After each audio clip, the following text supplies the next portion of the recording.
Government to seize property, private property, to regulate prices. Thanks to this farmers' Supreme Court fight, we now do. The government can come into your house and say, well, you don't need this and you don't need that, and we need this for society, and you're going to have to give it up, and they don't pay you for it.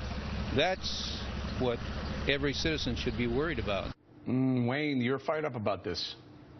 Well, Eric, this goes back a long way to the court when Roosevelt was president, to a case called Wickard versus Filburn, where a wheat farmer was growing wheat for himself, for his own consumption, and they said that he was interfering in the marketing order that was then the president of the United States, because he otherwise, if he didn't grow the wheat, he would otherwise gone into the marketplace himself and the wheat. This is the most outrageous assumption of power by the Supreme Court and by the government, where they can tell you what you can grow, what you can't grow, what you can sell, what you can't sell. And by the way, if you violate it, we're going to fine you and take your property away from you. Right. And John, not only that, there are payment-in-kind programs where they're actually the government pays farmers not to produce the farm.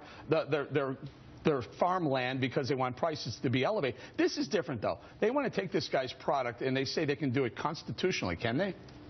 Well, it's all manipulation, Eric. It's all price controls. And I think, as Wayne points out, this goes back to the late 1930s. It's not just restricted to raisins either. I mean, there's 20-plus different crops where government dictates how much can be grown, where it goes, etc. And government should have no role in agriculture at all. In fact, it didn't have any role, Eric, up until the early 1900s. Meat wasn't even inspected. But now you've got the USDA telling people what it can grow, what kids should have on their plates every morning, what kids should eat. Every element of agriculture in this country, there's no free market anymore. Now, Juan, you're a libertarian, right? You should be really against this program. You know, in principle, because, I thought Wayne did it really well. I mean, the principle sounds like government interference. But let me just note that you've got 16,000 farmers who are siding with the government here because it keeps up the prices at times when market goes down. The farmers don't want to disappear. They want to do business. Don't forget farm subsidies, ethanol subsidies. Eric mentioned in-kind,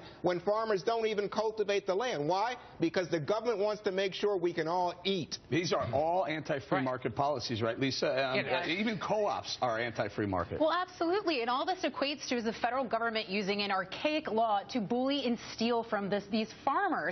What we should be doing is letting the free market dictate commodity prices, not the federal government. What about it, Michelle? Where are you on this? I'm guessing you're with us, real libertarian. Yes.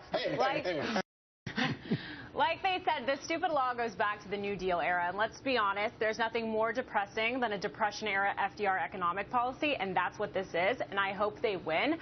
The government can't take anything from people unless they compensate them, and they aren't compensating these families, and I hope that they win, and I'm glad that they're fighting for their rights. Hey, John, I know you want to get in here, but can I just point out the Fifth Amendment, the one I preserve my right to remain silent. Also, towards the end of the Fifth Amendment says the government shall not take private property for public use without just compensation. And I think therein lies part of the problem here. Well, there's no public use in manipulating prices, Eric. I mean, there's only collectivist use. And, I mean, it comes, look at, reference what Juan just said. If it wasn't for government intervention, we'd all starve. I mean, that is patently false, completely, I don't know, it's bewildering, but that is the methodology, and that's the ideas that power all this intervention into what should be a free market. Go ahead, Wayne, you want to jump in?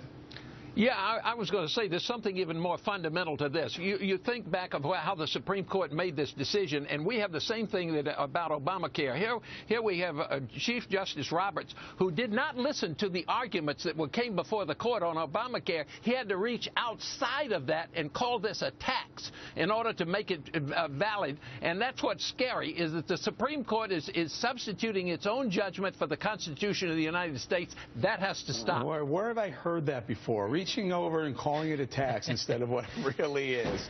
Oh, that was like Obamacare. All right, we're going to have to leave it right there. Coming up, Wake Up America. California's massive water drought having